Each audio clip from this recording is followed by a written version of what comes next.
Hey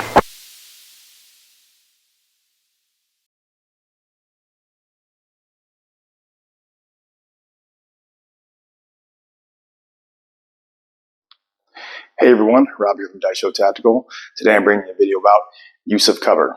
I basically got 3 rules when it comes to using cover. First one is fighting foot forward or outside foot forward, whichever you prefer, which means if I'm shooting around the right side of a piece of cover, my right foot is forward. Okay, my right foot is closer to the piece of cover. Next rule is about arm's length apart as far as distance back from the cover, about an arm's length. That seems about right for me. It's going to vary a little bit from person to person, but if I'm too far back, yes, it helps me use the cover more effectively. I can expose myself minimally to one target, okay? But all the other obtuse targets kind of get to see me more, so my cover is less effective against multiple people at wider angles. So I want to stay relatively close to that piece of cover, but I don't really want to crowd it. Now, this can vary a little in CQB, but we'll get to that later. This is just talking about just general rules for use of cover. Third rule for me is muzzle awareness. This is Duke. You can see him behind me. He's joining us for this video. Third rule is muzzle awareness. That basically means is where is my muzzle in relation to this cover? So for the most part, I want my muzzle behind the cover, okay? It helps me maximize the cover more, okay? It makes it easier if I got to bail out in a hurry. It doesn't expose my position to people at obtuse angles that I might not be able to see.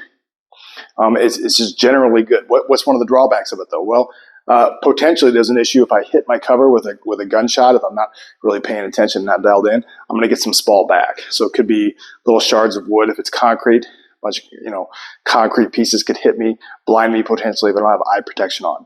Is it a legitimate concern? Yes and no. If I am careful and smart when I engage a target, if I can't see my cover anywhere in my optic, anywhere in my window, I'm not going to hit that piece of cover. I'm good. Okay.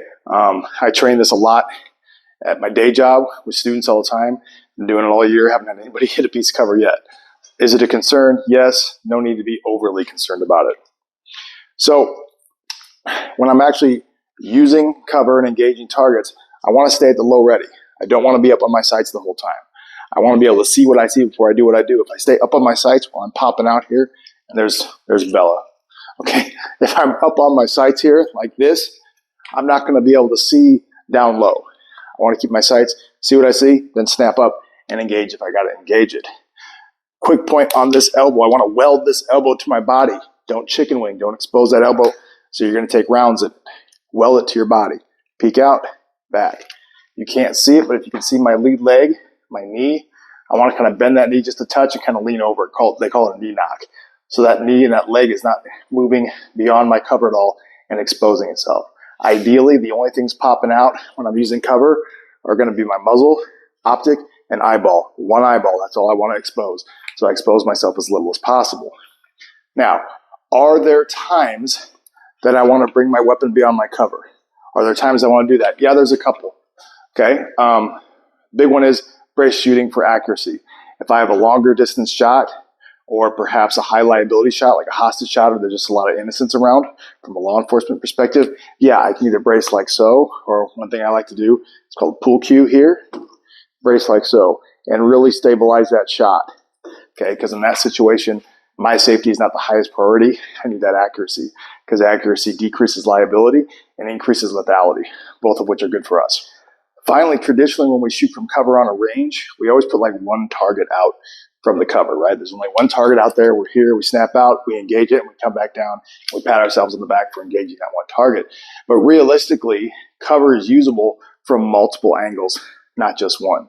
So I try to encourage my students whenever we're on the range, I'll put multiple targets out there and have them use the same cover on multiple targets back and forth and only expose themselves minimally to the target they're trying to engage. So let's say, for example, there's a target over here. I'm going to try to point that toe of my lead foot in the general direction of that target with this piece of cover in between me and that target. Pop out, engage it, back down. Let's say the next one's over here. Move, find it, engage, down, engage, down. The point is that cover is usable for multiple angles. I think it's important for students to learn that and actually practice it when they're training on the range. So that's all I got for this quick video on use of cover. If you like what you see, you like my content, please like, subscribe, hit the little bell. You guys know how YouTube works. Better yet, go to daishotactical.com. That's my website. I sell a variety of items there, mostly slings and shooting bags in a variety of colors. This right here is one of my elite 1 to 2 point conversion slings.